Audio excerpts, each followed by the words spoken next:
नमस्कार, good morning. स्वागत है आपका मगरा न्यूज पर। आज की ताजा खबरों के अपडेट में बात करेंगे देश भर की तमाम बड़ी और काम की खबरों की।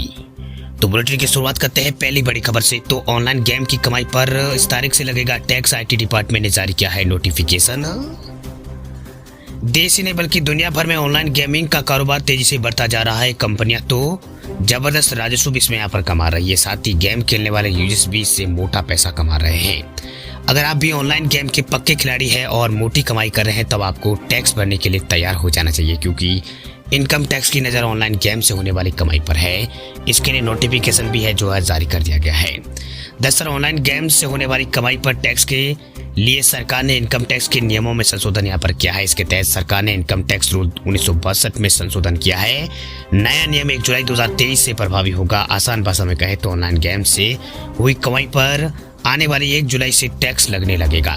वही नए इनकम टैक्स नियमों के तहत अब पूरे साल के दौरान यूजर्स के सभी अकाउंट में कितना ट्रांजैक्शन हुआ है, टैक्स लायक आय और गेमिंग कंपनी द्वारा डिपॉजिट समेत सभी जानकारियां 2023 के जो डिक्लेरेशन उसमें यहाँ पर देनी होगी। हालांकि यूजर्स के लिए राहत की बात यह है कि इसके तहत कंपनियों द्वारा रेफर करने के लिए प्रमोशन अथवा अन्य किसी मंच से पैसे जब तक उनके उपयोग खेल के भीतर यहाँ पर हो, उसके निकासी यहाँ पर नहीं होती है तो टैक्स के दायरे से ये बाहर होंगे। वही पूरे साल के दौरान यूजर्स की किसी भी खाते का पूरा ब्यूरो और डिपॉजिट और निकासी और कंपनी द्वारा इंसेंटिव और जीत की रकम की जानकारी जो है वो जरूरी होगी। इसमें यूजर्स द्वारा जमा किए गए पैसों पर टैक्स जो है वो नहीं लगेगा, यानी अगर पैसा वो जमा कराता तो उसके ऊपर जो है अलग से टैक्स नहीं लगेगा, टैक्स वगैरह नहीं लगेगा। बात हम करते हैं अगली खबर की। तो दिल्ली में डोर स्टेप डिलीवरी सेवा का बढ़ेगा दायरा। पेंशन, लाइसेंस जैसे 58 काम ऑनलाइन करेगी केजरीवाल सरकार। अरविंद केजरीवाल की अगुवाई वाली दिल्ली सरकार जो है वो दिल्ली में डोर स्टेप डिलीवरी योजना के जरिए एक और बड़ी सौगात देने जा रही है। दरअसल दिल्ली सरकार की मुख्यमंत्री तीर्थ योजना में बुजुर्गों को पंजीकरण कराना हो या इंटरनेशनल ड्राइविंग परमिट बनाना हो या फिर किसी भी मृत्यु के बाद परमिट का दूसरे को हस्तांतरित करना हो, अब आवेदकों को सरकारी कार्यालयों के इसके लिए चक्कर नहीं काटने पड़ेंगे। सरकार इन समेत कुल 58 नई सुविधाएं जो है उनको डोर स्टेप डिलीवरी योजना के तहत घर बैठे देगी। ये सुविधा जो है 1076 नंबर पर कॉल करके ऑनलाइन प्राप्त की जा सकती है। वही दिल्ली सरकार ने जून 2018 में कई विभागों की 40 सेवाओं के साथ डोर स्टेप योजना शुरू की थी। इसमें घर बैठे सिर्फ एक कॉल करके ये सेवा यहाँ पर मिलती थी। वर्तमान में सेवाओं की संख्या जो है 100 तक पहुंच चुकी है।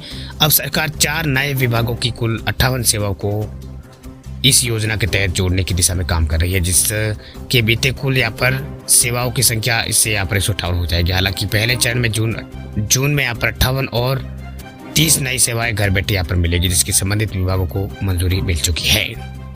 चलिए बात करते हैं अगली खबर की। तो अगली खबर है राशन कार्ड धारकों के लिए बड़ी खबर। देखिए, महाराष्ट्र में अब राशन गेहूं और चावल की जगह मिलेगा ज्वार और बाजरी। महाराष्ट्र सरकार ने राशन कार्ड में चावल और गेहूं की जगह ज्वार और बाजरा देने का फैसला किया है। खाद्यान्न प्रोत्साहन राशि प्रदान करने के लिए लगभग 200 करोड़ रुपए निर्धारित जो है वो किए गए हैं। वही संयुक्त राष्ट्र संघ की तरह केंद्र और राज्य सरकारें भी इस साल अंतर्राष्ट्रीय पोषक अनाज वर्ष के तौर पर मनाने का फैसला किया है। इसी के अनुरूप राज्य सरकार ने आहार में अधिक से अधिक बड़ा अनाज जो है शामिल करने के लिए अनाज की खेती को बढ़ावा देने का प्रयास यहाँ पर शुरू कर दिया है। वर्तमान में राज्य में करीब यहाँ पर जो गरीबी रेखा से 6-7 करोड़ से ज्यादा राशन कार्ड धारक को 2 किलो चावल और 2-3 किलो गेहूं दिया जाता है। अब राशन में ज्वार और बाजरी यहाँ पर दी जाएगी। वही विभाग ने अधिकारी ने दावा किया है कि ये प्रयास राज्य में पिछले कुछ यहाँ पर वर्षों से घट रहे ज्वार और बाजरे के उत्पादन को बढ़ाने में कारगर साबित यहाँ पर होगा। चलिए बात करते हैं अगली खबर की। तो बीएसएनएल यूजर्स के लिए खुशखबरी। देखिए, जल्द मिलेगी हाई स्पीड इंटरनेट सुविधा। टीसीएस को दिया है 15,000 करोड़ का ऑर्डर।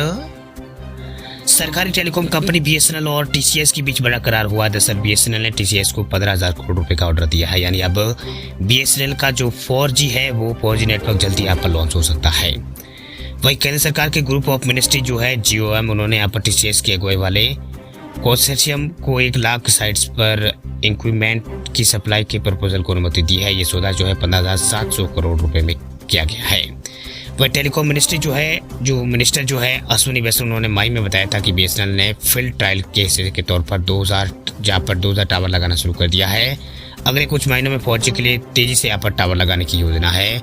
इसे कंसोर्टियम में टेलीकॉम गियर निर्माता कंपनी तेज नेटवर्क यहाँ पर इसमें शामिल है। वह जल्दी देश भर में 4G नेटवर्क स्थापित करने की प्रक्रिया शुरू होगी और तेजस नेटवर्क जो है वो बीएसएनएल का रेडियो एक्सेस नेटवर्क यानी आरएएन की सुविधा मुहैया कराएगा। इस डील के जरिए देश भर में 1 लाख टावर जो है वो लगाए जाएंगे।